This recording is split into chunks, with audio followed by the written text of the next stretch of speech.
Before we get into this episode, make sure you're subscribed to our channel. You can hit the notification button so you can get updated weekly on all of our latest content. Thank you so much for watching. And as always, tell us what you want to see next below.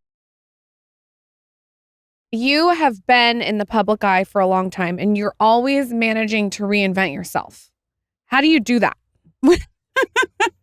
Well, I mean, I don't consider it reinvention, I guess. But I do try to follow things that are interesting to me. And I suppose, like in terms of my career, I've always been interested in lots of different ways in which to essentially storytell, right? So like that was always kind of what was the driving force for me to be an actor, was that I loved that part of it.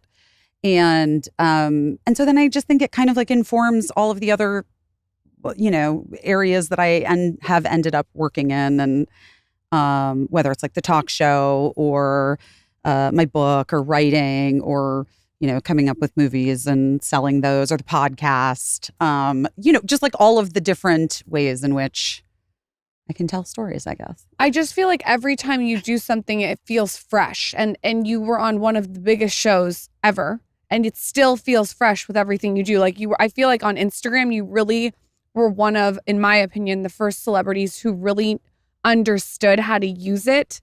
Mm-hmm.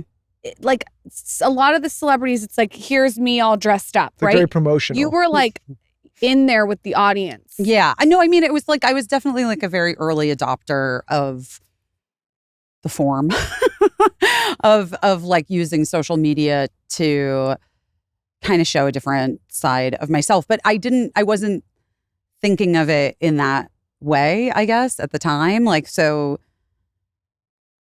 I mean, because it was a long time ago. Yeah. I mean, the Instagram stories thing was sort of a wild period in my career. And it was a real turning point in terms of like the trajectory of my career, because it wasn't planned, but it felt like it was a moment where I think a lot of celebrities and a lot of actors that I was friends with at the time genuinely thought I was insane for the way that I was sharing my life and how vulnerable I was being with the audience. I'm a little bit older than you, and I grew up watching The Real World.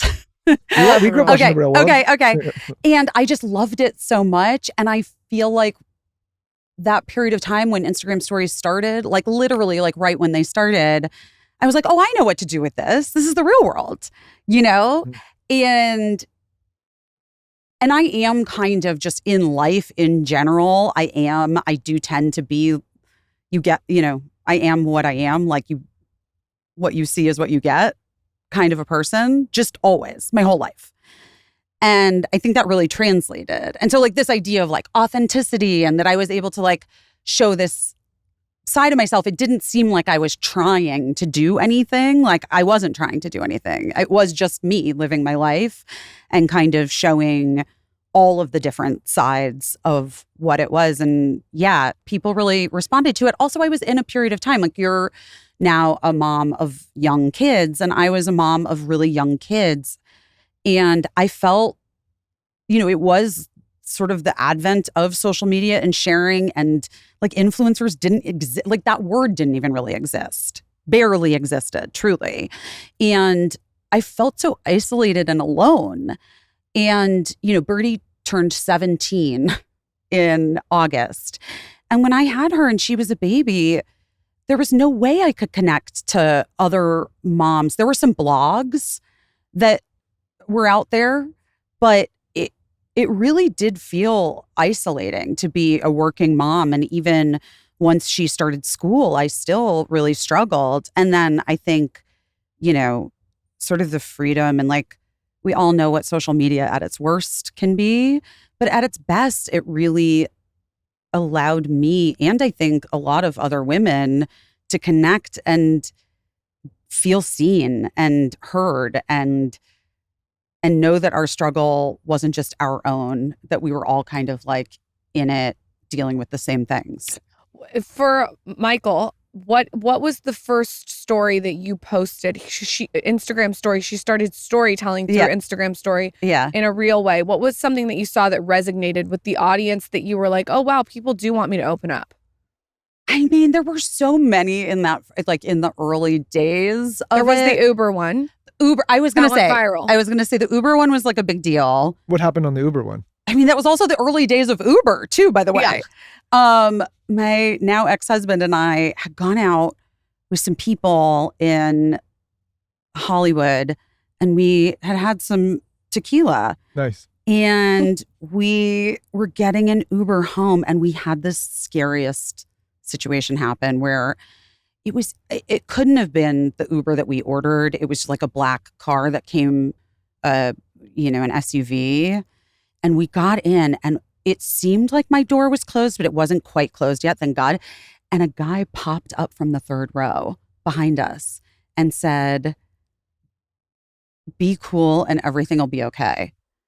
And I immediately started screaming and like kicked the door open. By the way, I didn't need to kick the door open. The door wasn't fully closed yet, but I was like, wah! Like screaming. So you did the exact opposite of what he said. Yeah. Well, by the way, I watched enough Oprah to know I'm not going to a secondary location. No way. You never go to the secondary location. Absolutely not. Yeah. And anytime anyone is telling you to be cool and everything's going to be okay, it's not going to be okay. Yeah. I'm just here to tell you, not going to be okay. And so we Mark follows me out of the car. We're like on the street and the driver got out and was like, it's not what you think. It's not what you think. And I was like, I don't know what I think. I start like running back down. It was pretty late, like running back down toward the restaurant that we had been at, which was closing, but at least I knew there were like staff in there. Mark was like, because he's a very rational person and was, I think, trying to like hear them out. And I was just like screaming at him, like, get away. It was just like a very dramatic thing. And I Instagram storied the whole thing. Oh my gosh. And yeah, I know. Well, there's no archives of Instagram stories from back then. There were also I lived in Hollywood at the time. We had a lot of wildlife that was procreating. Which, by the way, on the archive thing, like maybe good for that period of time because we were all kind of figuring things out. There's probably some of this stuff that's not. Yeah, that would be fun. I'm glad I think that I had some great ones. Yeah. Wait, so was it actually a nefarious situation or was it just a big? Well, they just drove away. Oh, okay. So you never found out. And then Mark was like trying to figure it out and like canceled the one and then got another one and then. We did try to report it. I mean, this is 2016. So 2015? A lot of people weren't like showing up on stories as they're like themselves. And she was like actually showing you the behind the scenes. In your line of work. And I remember that period of time where there was this kind of notion from a lot of actors and musicians, celebrities, where it was like kind of almost like considered second rate to have these channels, if that made sense. Oh, no, this is what I'm saying to you. Like I had so many actor friends who reached out or would, say to Mark, what is Busy doing on Instagram stories? Like, why is she doing this? It's weird. It's going to ruin her career. Like people legitimately, I remember one actor in particular saying, I really think you should stop doing this. It's going to ruin your career. And then on the other side, have been friends with for a long time, the guys from Lonely Island, Yep. And Akiva Schaffer, who's married to one of my good friends, Liz Kukowski. I remember Akiva at a dinner party saying, I just want you to know whatever you're doing on Instagram stories is genius and you should keep doing it. And like those guys I love and they're super creative and outside the box thinkers, And as soon as Akiva said that to me, I was like, oh, right. Okay, got it. Like it is actually resonating. But also it was just, the sheer number of people that were watching my stories every day was insane. I mean, it's not the same now, but at the time it was, and I had so many fewer followers. But there just weren't, people weren't doing stories. Literally had just started and I was bored and I was not on a television show at the time. So I just made my life sort of my TV show a little bit. Yeah, I was talking to a friend and he comes from more of that like traditional writing for, screens, and he had this huge disdain for years about YouTubers and YouTube. Mm-hmm. And now he really regrets it. He's like, man, I miss so many great writing opportunities and so many great production opportunities I could have jumped into. But he had this thing where he's like, it was to him at the time, not a respectable medium for his work, if that makes sense. I feel like they're projecting onto you because they're scared of change. And so they're projecting their fear onto you because they are scared that things are pivoting and changing.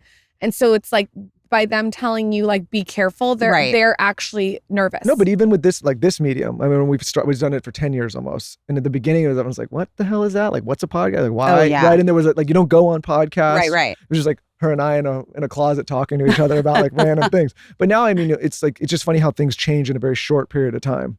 Yeah. Well, I think the whole landscape of media is kind of constantly ever evolving, especially with technology and the way that people consume media.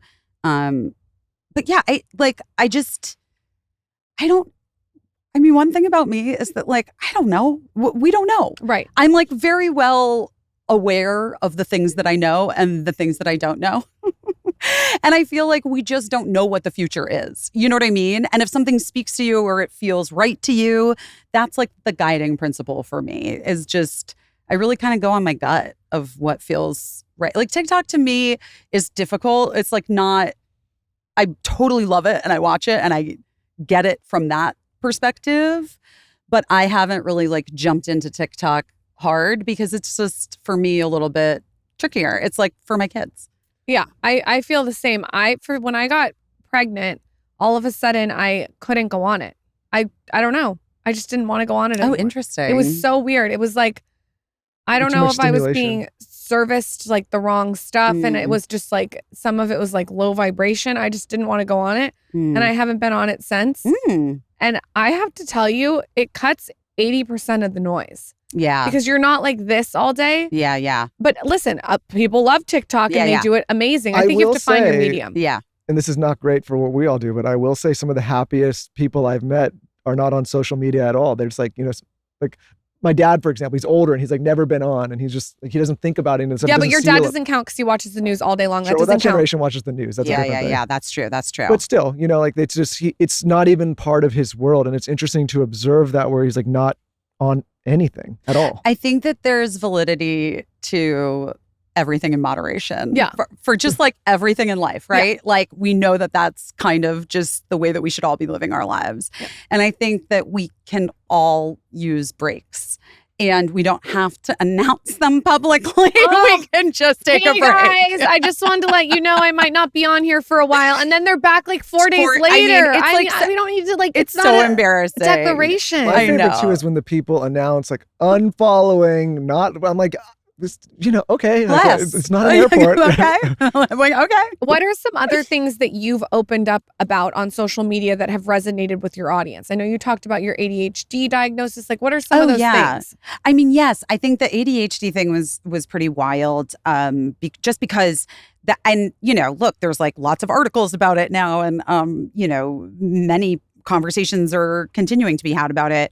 But I was diagnosed like later in life, honestly, at the same time as my daughter was, being evaluated for like learning differences or what was going on in school.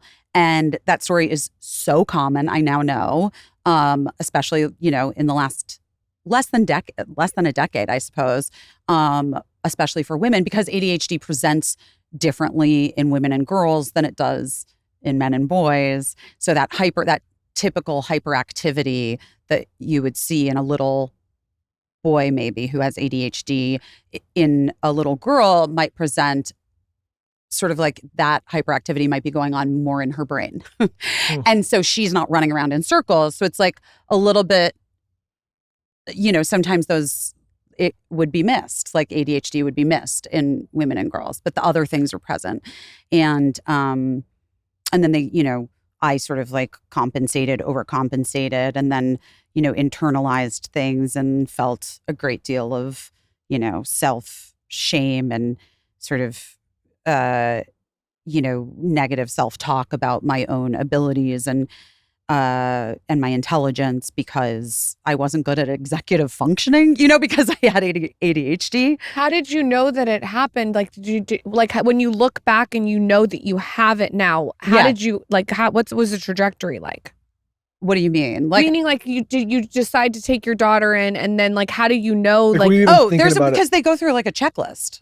And you And were like, as we like literally as we were sitting there going through the checklist, my ex-husband is looking at me and I'm like, I know, it's me. I don't know. like, give me an example of something that they say. I mean, well, we can look online what the checklist is, but it's like, do you have, trouble completing a task? Like what, and you sort of like rate it 1 to 5, or, do you often forget important things when you leave the house? Do you often misplace things? Do you have a hard time keeping your room clean? I mean, this is like for like kids or whatever. There's like all different types of things, but like executive functioning, in terms of to-do lists and keeping things straight, double booking yourself.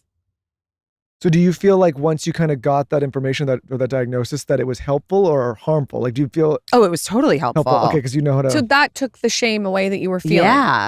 Yeah. And I mean, I think also like Trevor Noah has spoken a lot about this too, because he also has ADHD and has talked publicly about it. I think that internalizing of it, really always led for me and like kind of like just a low grade feeling of low self-worth and like low self-esteem, no matter what I was accomplishing in my life. I always felt like a little bit further behind than everyone else. And I didn't understand why felt like I was working so hard and trying so hard. And it seemed so much easier for everyone around me my whole life, like in school, the only times, I have hyper focus too, which is like that's a part of ADHD.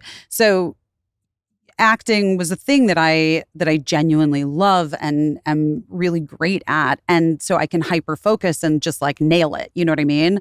Always on time for my call time, like always have my lines memorized because I would hyper focus on it. Meanwhile, the rest of my life would like be just totally falling apart because I couldn't keep more than one thing sort of straight. Do I have ADHD? I mean, you might. I know what you're saying. I'm like, Well, I think a lot of people probably geez. resonate with this. Yeah. It's also like part of being a person, but like, that we all are tasked with, especially working mothers, specifically keeping many things straight at one time. You know what I mean? He always seems to have it like all No, but that's a tricky, organized and all together. And I'm like, what is going on? It's a tricky diagnosis. I remember when I was a kid, I was always in trouble in school, but like teachers brought my family in and they said, okay, we think this guy has ADD and he need, a bunch of young boys are like hyperactive and crazy. But my dad was like, well, I've seen this guy like sit down and really focus on things that he's really into. So he kind of like didn't believe any of that. That sounds like the we just kind of hyper walked out and, that was it. Right. But I think like this is when I'm hearing you talk, it's like a tricky thing because if you can hyper focus like that and really nail it in certain areas of your life and succeed like you have, people will say like, okay, everything's fine. Right. It's almost though you've almost used it to your advantage and had it work for you, it seems like, when your career. I mean, a lot of people, speaking of TikTok, but like, there's a lot of that diagnosis TikTok and diagnosis social media. And some of it, when I see it, I'm like, oh my gosh, that was ADD.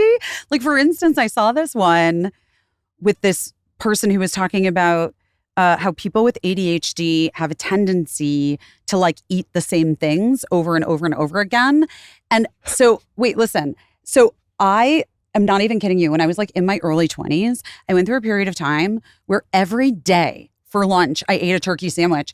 And part of what your brain reasoning for it, according to this TikTok I saw, guys, I'm not a doctor, is that basically the decision-making process of like what to eat becomes just another thing you have to deal with. And when you have ADD, you're already trying to keep all these things straight. So you're like, I know I like a turkey sandwich. I'm just going to eat a turkey sandwich every day because then I don't have to make that decision. And that's like off of my brain plate. It's like a fatigue thing. I'm like, I'm like having chills at how the way you're describing this. I think I need to look into this. I know, but I mean, when I tell you years, I ate a turkey sandwich every day for years for lunch because I was just like, I cannot decide. I ate a bowl of meat every day. Same thing. What kind of bowl of meat? A bowl of meat. It What do grows you your mean? hair. A bowl of organs. What? No, it's not just a bowl of It organs. is a bowl of organs. It's No. got heart and liver and What? all kinds What are you of talking about? There's a company called Force of Nature that I does eat like the same bowl a of meat blend every of day. like, it's like ground beef and meat, but it's got organ meat She's in it as well. I'll take the Okay. turkey sandwich. Wait, why? Hopefully you eat some grows kind your of meat. hair. You're probably like, Oh, Grew my hair. Yeah. My hair okay. used to be like up to here. And it protein's grew. a That's it. big thing now But on the this. point is like Wait, yeah, everything. people are really obsessed with protein. I've always liked protein, It's but good for like you. You need protein. we need protein, but like really people are obsessed. Yeah, they are Yeah. a little. They get a little obsessed with things, don't they? Yeah. Yeah. Well, shows like this really kind of drive those kind of things. So, Wait, I'm obsessed with your bowl of meat though. Yeah, That it's- sounds you're gonna go back and look into it, huh? I need to look. So let me just ask you this. I know you're not a doctor. I'm just wondering Yeah. a casual conversation. Yeah. What is the difference between ADD and ADHD? Oh, I don't know. I sort of use it interchangeably. I don't know Okay. if there is really Okay. a difference. So- it's sort of the same thing. So when you were going through your divorce, did you want to bring this all to Instagram or did you want to keep it off Instagram? How did you go about that? Because you were so open and honest with the audience. No, I mean, I think that my relationship with social media has evolved as social media itself has evolved. And I think there was something much different, like in the early days of when I was doing stories. I mean, we're just in a different time now, you know? And I was hyper aware that things that I would say or put on my stories might end up, you know, as a story in Yeah.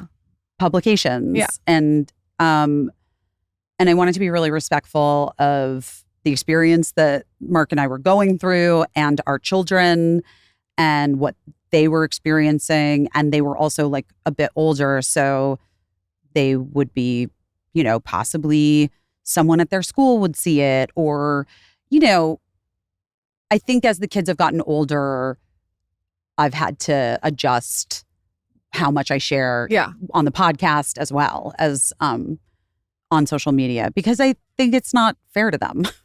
And I think in the early days of social media, we were sort of just like flying by the seat of our pants and like, we didn't know. I didn't know. I mean, I'm not even kidding you. Like when I started doing my Instagram stories and posting on Instagram, I kind of was like, this is just for my friends and then like a few fans. You know, like I didn't really, it wasn't the thing that it then became. And you know, I wouldn't say that I like regret sharing my kids online. But I do sort of in retrospect wish that I had, I don't know, had not shared so much possibly of them. I just think that they deserve to like have their own experience But I think figuring it out. We were all kind of the first generation to kind of experiment with 100%. these things. Like, no, there's no playbook. And like, I think I always empathize with the parents like you who had kids in older generations that were like the first guinea pigs to go through this with phones and on social. Because I imagine it's really challenging. Like kids have phones now. Kids are taking, like we didn't have any of that.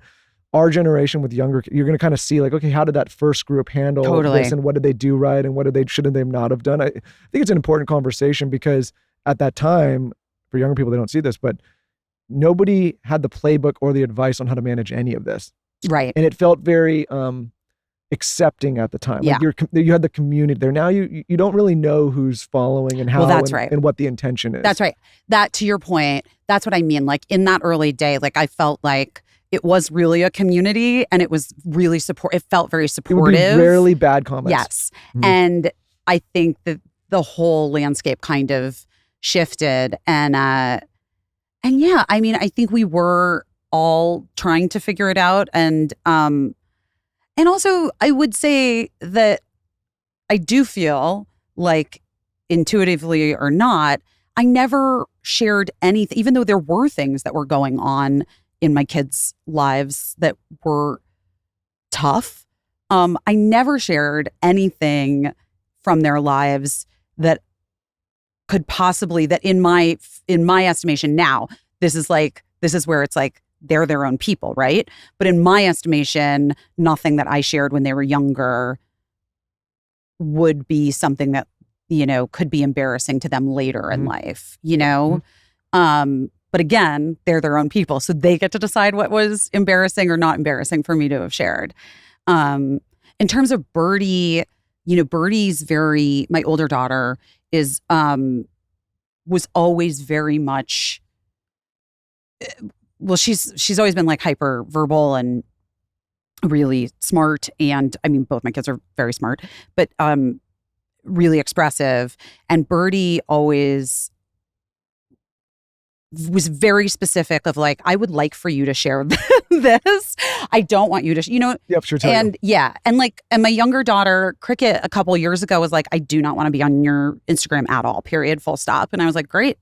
You don't have to be on my Instagram ever again. Like, that's great. Isn't it weird how they're so different? They're so different. And it is funny sometimes when like people leave comments like, I know who your favorite child is. It's very clear. I'm like, do you? Okay. But that's what I'm saying. It's Like like, those, all right. those kind of comments are the new age social, right? Right. Like, you Exactly. didn't I'm get them in the past. I mean, that's, just not. Everyone knows my favorite child is my dog. I'm kidding. How have you managed to co-parent so successfully? What are the tips for people who are listening? Like through divorce? Yeah. Well, I really love Mark. Yeah, my ex-husband. It seems like you have like a very good relationship with him. Yeah, he's awesome. That's and I wouldn't be like this, just so you know. Well, I don't know that. And you don't know that. You don't know how you would be. I mean, you're how many months postpartum right now? Yeah. Let's not make the decision right now. Yeah, let's not talk about it right now. Okay. Because you're not even, you know what I mean? I think you're pretty cool how you are. It seems like you guys are pretty cool with each other. Yeah, well, we did a lot of therapy for many, many years before we even separated. Got it. Okay. And like the therapy, the couples therapy, I don't like religiously watch couples therapy, that show, but I do love it. I love to dip in and out of it. And I do just love that. I hope that it's normalizing couples therapy at all stages of relationships, because I think that there's so much value in finding a person that can help you find a common language with your partner. Because it's hard, like it's hard under the best of circumstances, like, and then you add all of the kids and the craziness and career and upset and turmoil and taking people for granted and whatever, into the mix. And then it just becomes, and just like life, like the mundane parts of life. And it can be really difficult. So I think, I'm a big believer in couples therapy. And I do think that Mark and I both look at our relationship as very successful, even though we ended one part of it, which was the romantic part of our relationship. And like ultimately we want the other person to be happy and fulfilled and be living their truest life, It's very evolved, Busy. It's a very Not healthy everyone's like perspective, that. too. It's healthy. Well, I think that Mark is, what I really love about him is that I think that he's very much a person who, is as down to dismantle the patriarchy as I am. And I think a lot of our belief systems about the way that it looks when heteronormative relationships end is deeply rooted in like a patriarchal society, and the idea that partnerships are actually ownerships when in fact they're not. And he never had ownership over me and I never had ownership over him. And we came to the conclusion of our romantic partnership together and entered into a new phase that at times was messy and feelings were hurt and it was hard, but we did a lot of work to make sure that our kids didn't see too much of that and that we were able to forgive one another continuously. It's a process. I was like mad at him the other day and like, and he apologized and I was like, okay, I appreciate that. Thank you. Like we continue to have this, conversation that's kind of ongoing. We're not like in therapy anymore, but I think that part of that idea of like once one person is like, wait, I don't know if I'm in the same way anymore. There are going to be hurt feelings and it's going to not feel great. And then the challenge becomes, if you have children and you want to maintain a relationship with this person, I mean, I think you owe it to your children to do it. That was like, my feeling was always like, we owe it to them and can't get bogged down in our own weirdness, because ultimately at the end of the day, like, life is so short. How have you managed to stay like so down to earth and real? You can like, you get it when you talk to you in Hollywood because it's a different energy than a lot of Hollywood to me. Well, I mean, I don't really hang out with a lot of people from Hollywood, I guess, so much. Yeah. I mean, Michelle Williams is like one of my best friends, but obviously she is one of my closest friends of all time. But she is also similarly like very grounded and down to earth and really family focused. And I don't know. I think it's just kind of who I am. And I think there are a ton of people in Hollywood that are like that. I just like, in any industry, you have, you know, people that are not chill. Yeah. And like not real. Yeah. You know? But I just try to gravitate towards people that have the same kind of energy as I do and not really waste my time. It's a full-time job. It is. I want to talk about your early acting because we have to talk about that and how we're bringing it full circle to today. Oh, yeah. When did you get your big break on Dawson's Creek? Like, what was the moment that you knew that this was going to change your whole life? Well, I don't know it's so funny. So I had done, Freaks and Geeks was the first TV show that I did. And I was 19. I was a sophomore in college and got cast on that show. And it was, NBC. It felt like that was going to change my life, And then we started doing press for the show. And, it was James Franco and Jason Segel and Linda Cardellini and, John Francis Daley and Judd Apatow and Paul Feig. And, it really, and Seth Rogen. And it just really felt like. Man, that show launched a lot of people. It launched all like, it was crazy. Was that a fun set? Yeah, it was so fun. I mean, it was so fun. And doing the press for the show, everyone was saying like, this is the best new show of the season. That's like cool. This and The West Wing were like the two new best shows of the season. And then, and I was sort of like, well, this is it. Like, it's going to happen, And then it just did not. Like, no one watched the show. Like, the ratings were bad. We kind of always knew that it was like, NBC didn't think it was a hit. We got the back order for the, it's like a back 9, but I think they only gave us 7. And, we were just sort of like chugging along, but it really felt like no one knew who we were. It wasn't a hit. When you say back 9, is that how they used to structure the deals? Like, you get a season, if it does okay, so it's then like they'll give you. On a network show that used to be that they would do like, they would order for a new show, they would order 13 episodes. For the fall. So they would start with 13 and then they would give you an order for the back 9 if the show was successful. So that would be like a full, almost. Yeah. So that would be like a full season of a show.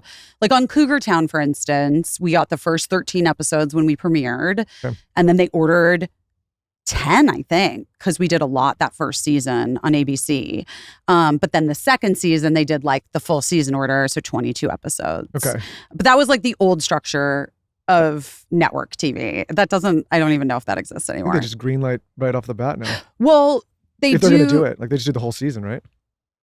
No, I think they still do 13, like for a lot of shows, but they also do, like they'll only do 13 episodes. Quick break to talk about Just Thrive. Let's be real, our modern diet is toxic. From ultra-processed foods to environmental chemicals, our bodies are under attack every single day. And one of the biggest casualties, our digestion. Millions of people suffer with indigestion, bloating, and tummy upset. But here's the good news. We don't have to accept this. Our ancestors had the answer all along, and that was bitter foods, bitter herbs, and plants. Our ancestors had the answers all along. Bitter foods. Here's the thing. Bitter herbs and plants have been used for centuries to stimulate digestion, support detoxification, and keep the gut thriving. That's why Just Thrive Digestive Bitters are a game changer with a powerful blend of ancient time-tested bitter herbs. Just one dose before meals, wake up your digestive system, helping you absorb nutrients better, break down food properly, and say goodbye to bloating and sluggish digestion. We have had the founders of Just Thrive on this podcast for years now because we think that they make the best products when it comes to gut health, digestion, and we know we can trust them because all of the products are quality and tested to be the best for you and your body. And when you're checking out the digestive bitters, make sure you also check out the Just Thrive probiotic. This is the probiotic that Lauren and I have been taking for close to 7 years now. We swear by it. We think it's the best one on the market. It's time to ditch the modern toxins and get back to what our bodies were designed for. Reclaim your gut health with Just Thrive Digestive Bitters. Available now at justthrivehealth.com. You can use code TSC to save 20% off your first order. That's justthrivehealth.com. Promo code TSC. And make sure you don't miss our most recent episode with the Just Thrive team to learn more about this amazing product. This episode is brought to you by Squarespace. Squarespace is the all-in-one website platform for entrepreneurs to stand out and succeed online. Whether you're just starting out or managing a growing brand, Squarespace makes it easy to create a beautiful website, engage with your audience, and sell anything from products to content to time, all in one place, all on your own terms.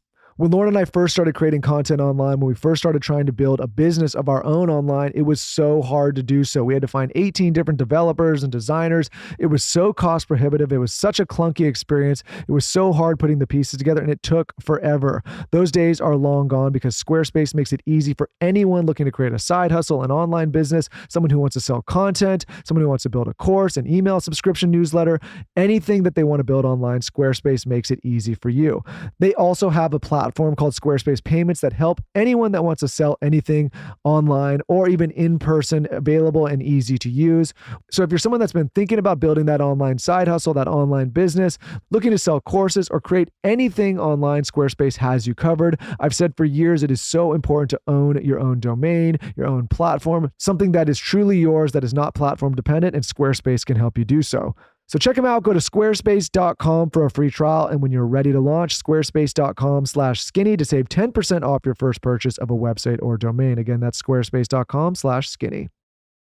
One thing about me is I love decluttering. Like there's nothing I love more. I love my space to be tranquil and peaceful, and that includes my closet. So what I do is every single month I go through my closet and I do like a zhuzh. And I take everything that I'm not wearing or not using and I sell it. And I sell it on The RealReal. I first was introduced through The RealReal because I was a buyer. So I was buying like little coin purses and some really great shoes or like a shirt that had sold out. And I started to realize, oh my God, I can use this platform also to sell. It's a great resale platform. It's also a great place to shop, like I said. The RealReal is attainable luxury that upgrades your personal style. They have up to 90% off retail. I have found things on there that are Gucci, Fendi, Prada, Chanel, all kinds of really great brands. And the best part is everything The RealReal sells is authenticated in person by luxury and fashion experts. So if you're looking to sell or you're looking to buy, this is a good one for you. The RealReal is the world's largest and most trusted resource for authenticated luxury resale. With thousands of new arrivals daily, no one does resale like The RealReal. And this month, you can get an extra $100 site credit when you sell for the first time. Go to therealreal.com/skinny to get your extra $100. That's therealreal.com/skinny. That's therealreal.com/skinny. Did you guys skyrocket to the moon with Dawson's Creek, or did it look like that from the outside looking in? Well, those kids did for sure. I mean, I joined, so I did Freaks and Geeks. I did that season of Freaks and Geeks where it was like, I thought things were going to be one way. It just clearly didn't happen. And then that next year of my life, after that show was canceled, I mean, I was really sort of let down and couldn't believe, like, I really thought that it was going to be a whole thing, you know? And I did I did like an indie movie. I did like a made for TV movie. I was just like trying to work. I thought about going back to college for a second, and I was going to, and then got another job.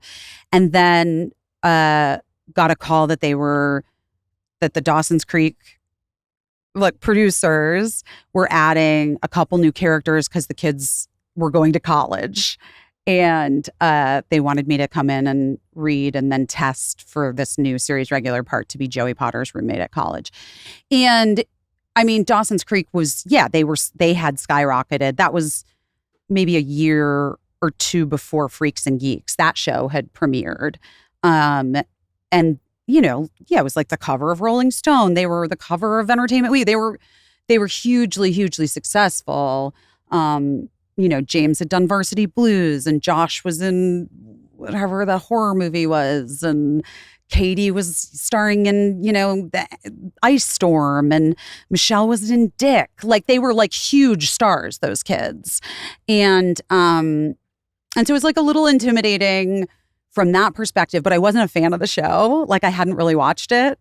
And by hadn't really watched, I had never seen it when I got the part. Oh my gosh. Yeah. Yeah.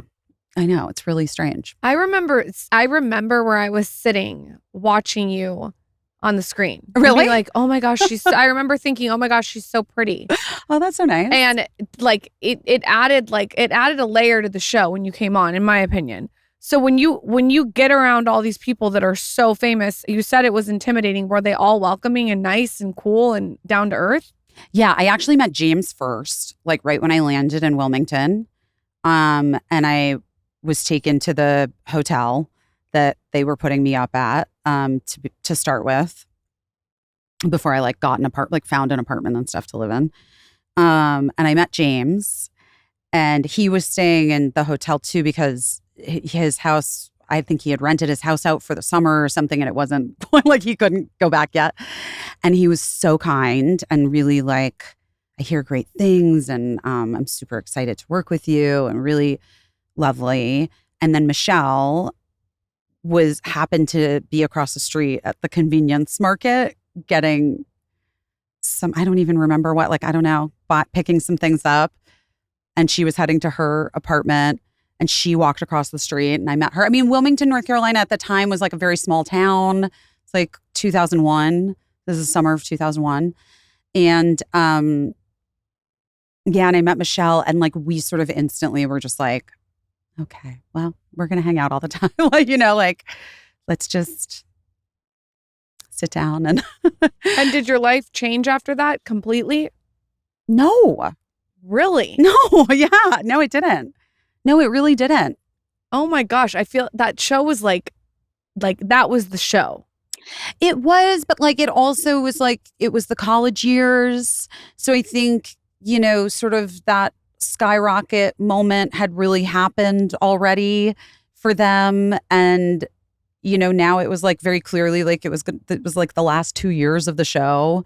And it wasn't that it wasn't hugely popular. And I mean, it was, and tons of people watched it. But yeah, it wasn't like a noticeable shift. And in terms of, auditions or parts or like it had already exploded on the scene before. It had, yeah. And so for me coming into it, also, again, like the internet didn't really exist. So, I mean, and by the way, kind of thank God, because I was sort of a mess. But it wasn't like, I don't know, there weren't people writing about how awesome I was on the show or something. Like it wasn't, I didn't really feel like it was Dawson's Creek and another show, but I can't remember the other show. What was the Felicity? other? No, there was another show. It was Dawson's Creek and like on the WB? Yes, and I don't know if it was on the WB. Oh. But those were like the two shows to watch, and I forgot what the other one was. I only remember Dawson's Creek. Oh no. So how does what was the other show? Well, thank God for this interview. You at least Gillian, remember. it's gonna drive me nuts what the other show was if you think of it. So how do you guys decide now to bring all of this sort of like back and like reactivate the reading that you're doing? Oh, well, okay. So James Van Der Beek found out that he had cancer. And he has 6 children. And they have 6 kids. Yeah, he and Kimberly have 6 kids. And he, revealed that quite some time ago now. I guess, was it December or January last year? Or this year, January this year, December last year. And, that's sort of like brought us kind of all back together. Michelle and I obviously are very, very close friends, and we've remained super, super tight friends for all of these years. We all saw each other, I mean, probably like 7 years ago now, to do this Entertainment Weekly cover, like special reunion issue. But, you know, we reached out to James. I mean, I reached out to James. I know Michelle reached out to James. And, you know, I've seen Katie over the years. Michelle's seen Katie, but like we haven't stayed in super close contact. Josh and I are, you know, we text every once in a while, but like everybody lives such disparate lives and we have all these other things going on. Josh Jackson, when, you know, he lost his home in the fires in Los Angeles last year. And so, you know, at that point, I was reaching out to him a lot and making sure that he was okay. So after James, you know, revealed his diagnosis and we all sort of were like, can we do something? Like, we should do something. Like, let's just do something. Michelle really was the one that kind of led the charge and just was like, Busy, I just really feel like we have to get together and we should do like a fundraiser and it can benefit, you know, Greg Berlanti, who was one of the showrunners of Dawson's Creek. He's like on the board of F Cancer, the organization. She's like, we can benefit F Cancer and we can benefit like, you know, a fund for James's kids. And, you know, we should just try to put something together. And she really, really has like led the charge. And so we tried to do it earlier, like in the spring, and schedules just didn't work out. And we're going to do it, on September 22nd at the Richard Rodgers Theater on Broadway. And ticket sales have been insane. It sold out in like 12 minutes. Wow. And a lot of people are asking for it to be live streamed. But, you know, I was talking to all the people that are involved. I mean, this is kind of like a huge undertaking. Like there's producers and people from the theater. And it's like, you know, who are helping coordinate. And the Richard Rodgers Theater is where Hamilton is. It's where Hamilton's performed. So we're doing it on Monday night because Broadway is dark on Monday nights. And it's my understanding we can't actually do a live stream because of like what the cost of that would be. So I know that they're going to be filming parts of it and like hopefully we'll be able to like put together something at a later date and so that people who aren't able to make it are going to be able to see some of it. Are you guys reenacting you guys today, or is it you reading an old script from back in the day? I don't even know, Danny, am I like even allowed to say what is happening? Or is it a surprise? Yeah, I think it's a surprise. Okay, it's a surprise. Okay, so we're in for a surprise. I was going to say buy some tickets, but well, I know. Are there any tickets left? I feel What's like happening? people could figure out that streaming thing. And there's a raffle though that's happening for tickets now, which somebody was very angry with me about online the other day, and I was like, I mean, I'm not doing it. This is all going to charity anyway. It's like 100% of the proceeds are going to charity. So someone online will always find something to be mad about. I know they were upset because they had like spent a lot of money and then they're like, and now you're just raffling off tickets for $25. I was like, yeah, but you spend $25. You don't know if you're going to win. You know what I mean? Like there's no guarantee that you're getting a ticket, babe. Like, sometimes you just that's not how it can't works. Explain stuff. Like you can always enter the raffle. Somebody will win, and it's possible that they maybe just spent $25 on raffle tickets. Do you know what I mean? Yeah. Who knows? Sometimes you just can't win online. Yes. Well, ain't that the truth? All right, let's talk about formula. So Bobby, it's not just another formula, it's a movement. This is a really, really cool company. It's the world's first USDA organic whole milk infant formula, and it's manufactured right here in the United States. So I had the opportunity of interviewing the founder of Bobby, and that industry is just wild. You really have to do your research. Bobby is clean label certified, and it's trusted by 500,000 parents nationwide. I personally think that when you are picking a formula, it's important to look into it. This formula has had 3 years of research. It has had testing, retesting, and it's led by a mom who really, really cares. So if you're looking for a brand that's by a mom who wanted something better for her babies and yours, you got to check this out. Their ingredients meet the strictest organic standards in the world. everyone is talking about this company too behind the scenes. Like I hear about it from everyone. I personally like that their manufacturing facility is in Ohio. You know where it's coming from. And it's really a premium recipe.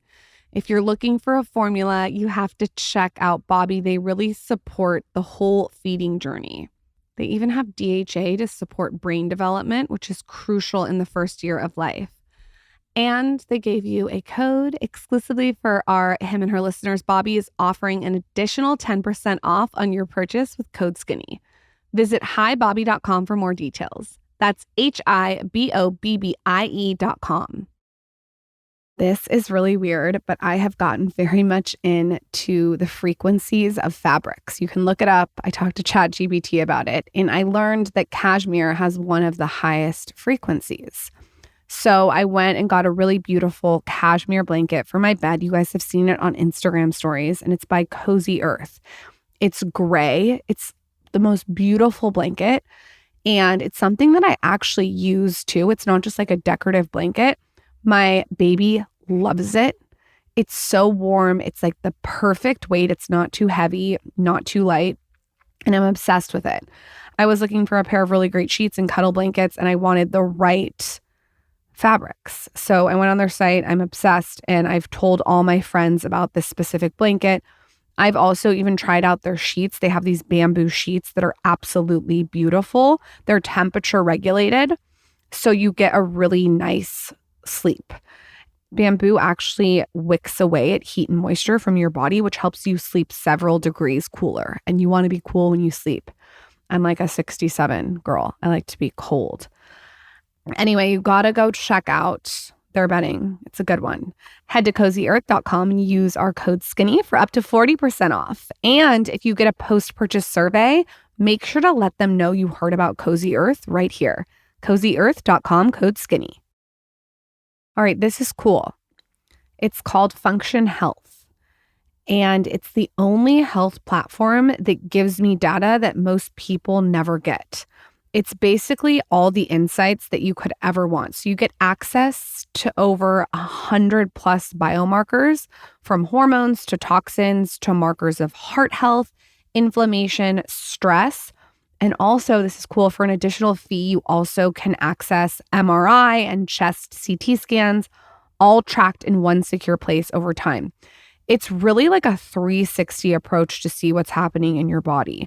I was introduced to Function Health by Dr. Mark Hyman and Dr. Andrew Huberman, who are amazing in the health space. They're all behind Function Health. And for me, I wanted to see how my hormones were influencing my health. I also wanted to check out my cardiovascular system, and I wanted to see like my bone mineral density and muscle mass. I wanted to see what nutrients I could plug in. Like, do I need more vitamin D or magnesium? This is just a really great way to lay the foundation for strength, mobility, and health. I'm really into this if you're looking for your estrogen levels or testosterone, or if you're going through menopause. I think tracking the right biomarkers gives you a personal map for protecting your health. It's really prevention, right? I use this, and you should too. Learn more and join using our link. Function is a near 360 view to see what's happening in your body. And our first 1,000 listeners get a $100 credit toward their membership. Visit www.functionhealth.com/skinny or use gift code SKINNY100 at sign up to own your health. That's functionhealth.com/skinny, code SKINNY100. Want clear, transparent information about your favorite beverages? We do too. That's why today's sponsor, American Beverage, launched Good to Know, a new platform with tons of information on your favorite beverages. No spin or judgment, just the facts.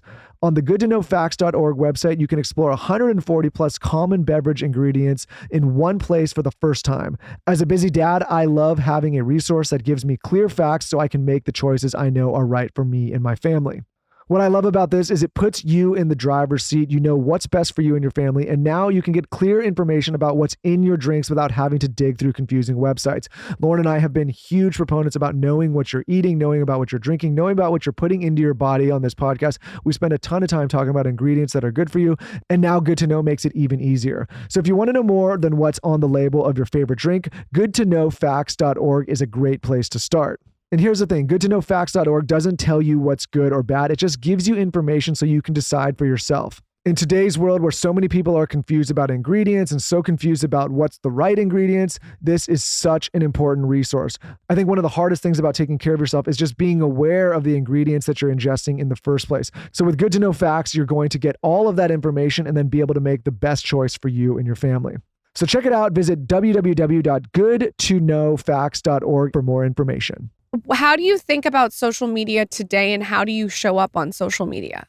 I mean, I feel like I'm so bad at it now. So you don't want to like story tell through stories anymore I like do you it. did? I do sometimes. Yeah, like I do enjoy it. But I just feel like I have so many other things that are happening in my life that I have to focus on. And I really, and I've never had anyone do my social media for me. So I've never had anyone post for me. I don't have a social media manager. Like I don't have a person who's like, you know what you should do? You should do some like cooking videos or whatever, and we'll come over and film a bunch of content for you and then we'll upload it. Like I know a lot of actors and celebrities that do that kind of content creation. I like don't have someone who's filming things for me and like then giving me the content like later. And I was really lucky because my ex-husband Mark is kind of an amazing photographer. And so for so long I had just like the best pictures to post. That's hard to get a divorce from. I mean, honestly, I always am like, I'm sad that I divorced my Instagram husband. Yeah. I'm not a very good photographer at The all. So worst. It's the worst. I know. It was a real bummer. On my second marriage, I'm going to, I feel one like of the requirements is you have to be an incredible photographer. now I feel much more vulnerable in this relationship. Now that I think you I are. should tack on that photographer. I think you need to work on your skills, sir. You know what? I set I've the never bar seen so yours. low in the beginning because I knew if I was good, if I developed that skill, it would be like that's what I would become. By the way, I've taken so many amazing photos of you and you're like, send me all of them. And you're like posting yourself. I get literal jack shit. You take some blurry photo with a dirty lens. It's horrible. But it's also funny though, too, kind of. I see some of these guys that are the photographers and it's a tough gig, I think. I think it's a tough gig. Yeah. Mark always liked it because he genuinely loves like, taking pictures. But yeah, but like, it's so funny. I do feel like I said to him at some point, like during our separation, early on, at one point I was like, oh, I think you're like over me. The pictures aren't good anymore. and I was just like, I was like, but that's real. Like, I feel like that's real. He still takes the most beautiful pictures of our children. So at least I benefit from that, even if I'm not posting them online. But like, yeah, he really, I remember the turn. I like remember when I was like, oh yeah, you don't see me that way anymore. Like the it's really kind of a special. reflection of his adoration. And I think it was. I mean, I really think it was. Huh. I know. Interesting. How do you think about everything you're doing now? What are the buckets that you're putting your energy into? Oh my gosh, so many buckets. I mean, my kids, my teenagers, I know before we started and you were like, I think once they're a little bit older, it'll be so much easier. Trying to make myself feel better. I know. And the truth is it's hard in a different way. Yeah.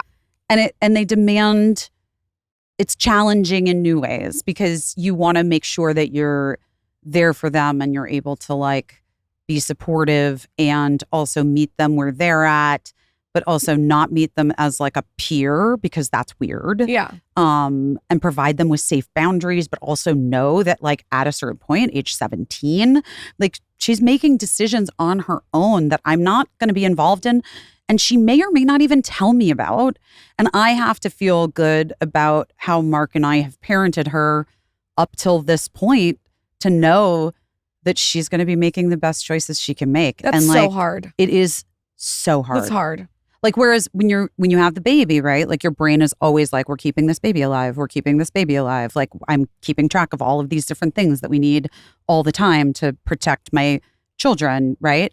It's a similar piece of your brain, but there's no practical outlet for it. You can't baby proof the outlets. Do you know what I mean? Yeah, you it's have to also black just and white. know that like theoretically you baby proofed the outlets emotionally, hopefully. Yeah. So that they're strong enough to move into this very confusing, very difficult, complicated time in their lives and in the world. It's hard. Yeah. And also teaching them how to manage social media with that. Oh, yeah. I mean, I can't imagine being a 17-year-old girl and having like the internet how it is now. It's a lot. It's intense. You have to really have. I'm so more many. concerned. I have to tell you, just personally, just in watching it, and I think it shifts. I think it'll just be different for your kids too. For me, I think that like really where I saw a lot of parents kind of falter, fall off the cliff. The conversation was always open in our house about social media because of my job and my presence. I saw a lot of parents not deal with it early enough. What do you mean? Like, I mean, parents saying things like, well, my kid's just not going to have social media until they're X age. And it's like, baby, your kid is playing Roblox. They have social media. What is Roblox? Everyone It's a talks game. about this. It's a game. I know exactly what but you're kids saying. can like talk to other kids through Roblox. And like, you have to have these conversations at like age 8 and 9, not wait until they're teenagers. They need to start learning what's appropriate to say and post and communicate online when they're like younger. That was where I saw a lot of my peers as parents have a little bit of a disconnect where they're like, well, my kid's not even going to have a phone until It's middle exactly school. like sex, though, isn't it? Yes, it's like correct. it's like when That's exactly right. when we were young, our parents are like, well, I'm not going to talk to her about sex because she's 13 years old, and it's like, no, actually, they're already doing sexual things at 13 years old. You need to have the conversation at like probably 12 or even 11. It's very similar to that kind of conversation. It needs to be done before it happens. What I've said a few times on this show that I actually think people, I'll just say like people like us that use these tools professionally will actually in some ways be better equipped to speak to our children about it because you're aware of how these things work in an intricate way. Right? Oh, totally. Like, where like if you like take someone like my dad, who again has never been on it, he doesn't even know what advice to give because he doesn't even understand what's going on the platforms to begin with. And then the kids get a hold of it and like he can't, like you could have never given me advice on how to manage this thing because he's never used the thing. Right. But if you're in it day in, day out and you understand like how the comments, and you can also, this is a weird thing, I was thinking about from another lens, you can kind of get the temperature of the internet and what's going on and what's like happening in the moment, if that makes sense. If you're in it, you can like, hey, like, you know, there's a lot of crazy stuff going on right now. It's like, hey, maybe like take a beat for a second, you know? Like, well, the one thing that I feel like I said to Birdie very early on, and I've said to Cricket now as well, very early on, was this idea of like, here's the thing, kid. Like in life, once you see something, you can never unsee it. And it's in your brain forever. And there are just things in this world that you don't want to have in your brain. I'm just telling you, you just don't. That's very good advice. And like, you know, we're talking today, which this will air in a few weeks, but the day after something really horrific happened that was all over social media. And there's no way to protect yourself sometimes as an adult from seeing really horrific imagery. And you're right, you can't unsee that stuff. You cannot unsee. It's in your brain forever and you don't need it. I'm telling you, you don't need it. And so you have to be very, very careful and vigilant. And, you know, like you said earlier, every kid is different.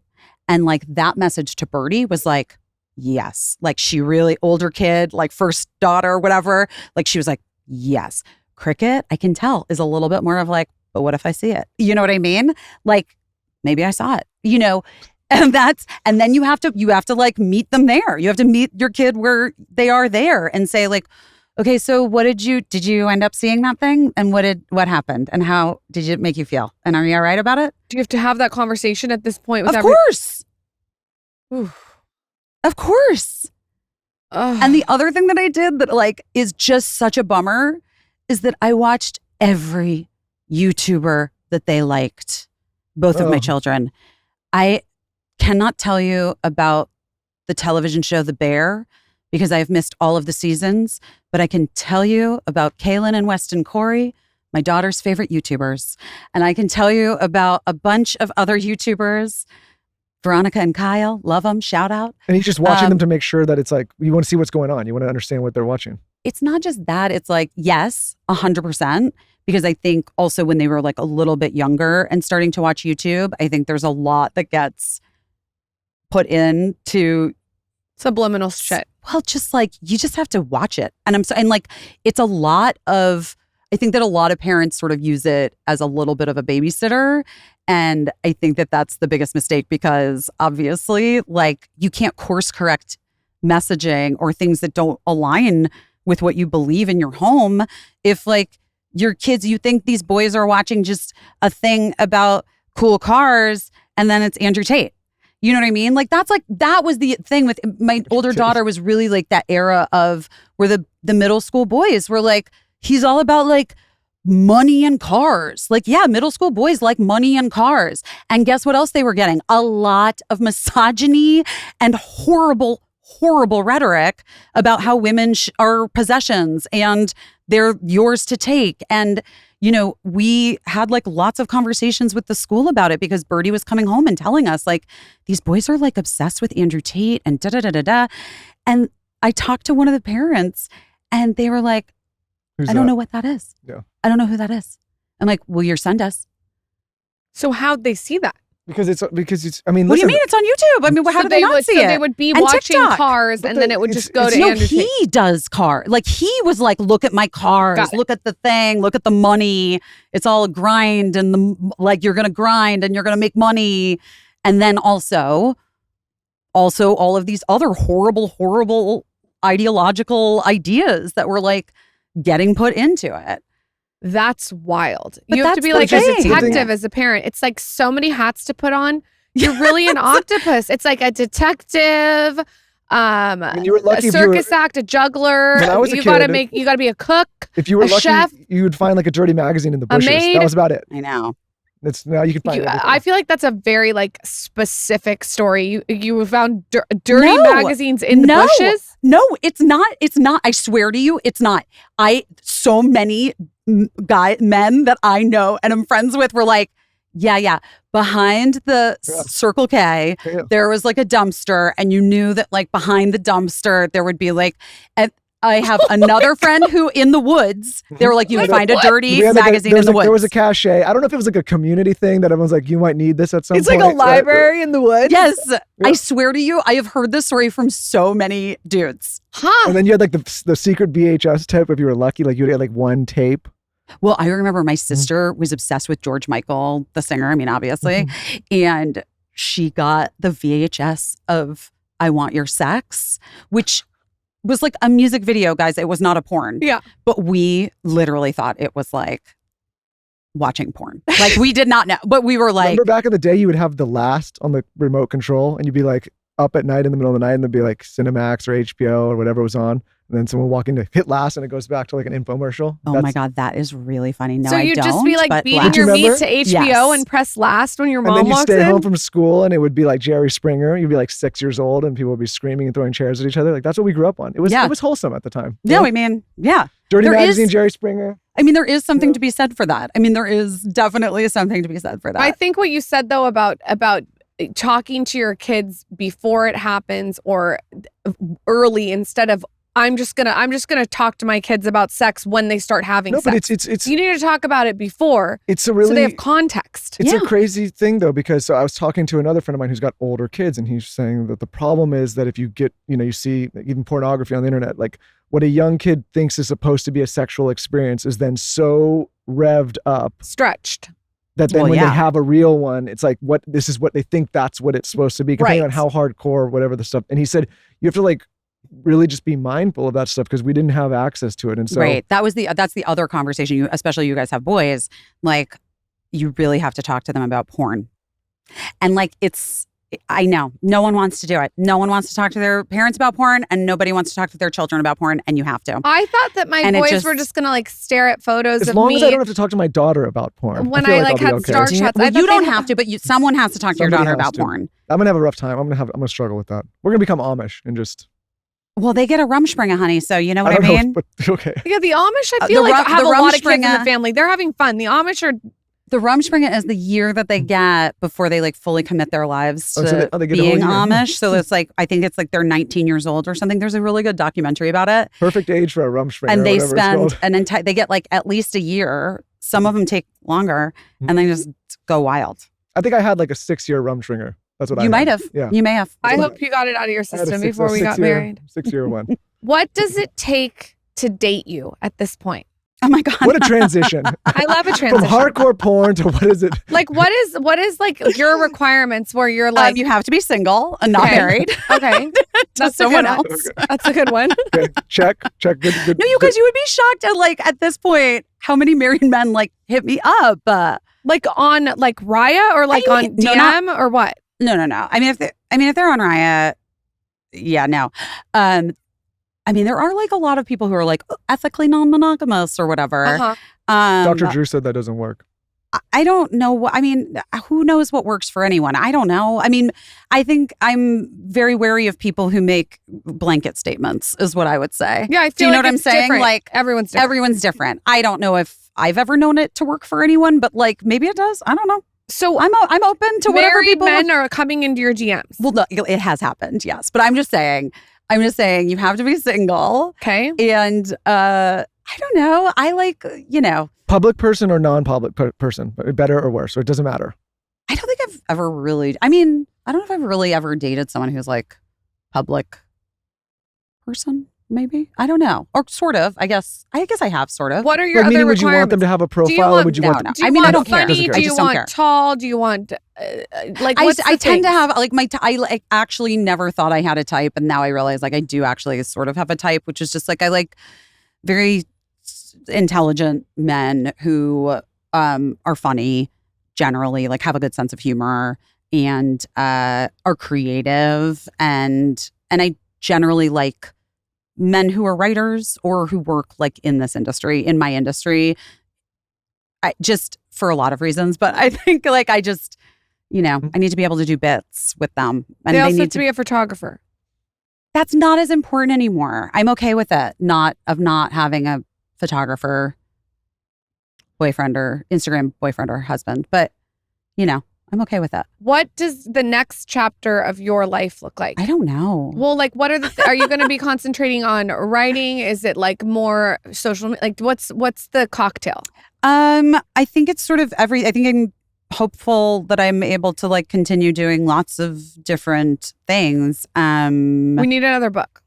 I think I need to write another book. Yeah, I've loved been your working book. on some stuff. Yes, thank you. It was really very nice. successful. Were you like surprised, or did you know it was going to be that successful? I felt like it was going to be really successful. Yeah, Yeah. I feel like it's got to be very high up on the Amazon chart. So we need another Well, book. that's nice. I mean, it's been so many years now. I definitely feel like I need to write another book, and I would like to do that, but I need to find the time for that. I really Girls Five Eva reminded me how much I love acting, and so I'm very excited to like do some more acting. But I also am writing things for myself to star in, and then I have another movie that I'm working on that would be for myself to direct that I would not be in. And you're good on a mic. I do, yes. I mean, we are sort of taking a break on the podcast for now, just because for a myriad of reasons. And I have the QVC Plus talk show still. So I'm filming some more episodes of that later this month, and there'll be like holiday specials that'll be coming out soon. And then I'm one of the co-producers of this off-Broadway play called Ginger Twinsies. That's a parody of The Parent Trap. It's really, really funny and wild and hilarious. For young or old? Like, could you bring like your kids to it? No, Okay. it's like It's adult. a little adult in tone, in nature. And I'm also one of the producers of an off-Broadway play at Playwrights Horizons called Nothing Can Take You from the Hand of God that starts previews October 2nd and stars Jennifer Tulloch from Severance. It's a one-woman show, and it's really brilliant. She wrote it with this playwright, Frank Winters, that's like her writing partner, and I'm thrilled about that. So like I'm doing a lot of different things, and I like them all. That's and fun. then I've got these kids, demanding a lot from me. I thought I was going to be done at 15. No, honey. It just changes, But like Birdie just last weekend or the weekend before. So I do like that my kids like get into old shows. They really like old shows. And so Birdie's new old show is Arrested Development. Oh, it's a Cute. great show. And so we literally spent like hours on the sofa. Like there's that too. Like it's like you just get to hang with your kid, and it's like a great hang. She's fun. She's funny. We postmated some food. We're watching Arrested Development. It's We're a like, special chapter. yeah, it's really nice. There's like a lot of times there's like the complicated, hard stuff. And then also you get like that stuff, which is great. Busy Phillips, thank you for coming on the show. Where can everyone find you? Where can everyone, if they can live stream it, check out what you're doing with Dawson's Creek? Yes. I mean, check the socials for all the information on that. And then the QVC Plus talk show. You can watch all the episodes on QVC Plus. It's called Busy This Week. And we have like we've had incredible guests. I mean, David Letterman and Rosie O'Donnell. And I mean, I'm hopeful that Oprah will come on at some point. I just got to get Oprah on. Let's manifest it. Yes, let's manifest And you could buy everything on like, yeah, like it's sort of like we don't sell stuff outright on the show, but like, yeah, like a lot of the stuff that you see you can buy. I always am wearing stuff that's available on QVC. Smart. And yeah, it's cool. It's actually like really the most fun and I love it so much. And they've been wonderful partners. So thank you for diagnosing me with ADHD on the show. I'm not a doctor. I'm not a doctor. I'm going to go down a rabbit hole. Thank you for coming on. Yeah, thanks guys. It was so great to talk to you. That was fun. Thank you. You're so sweet.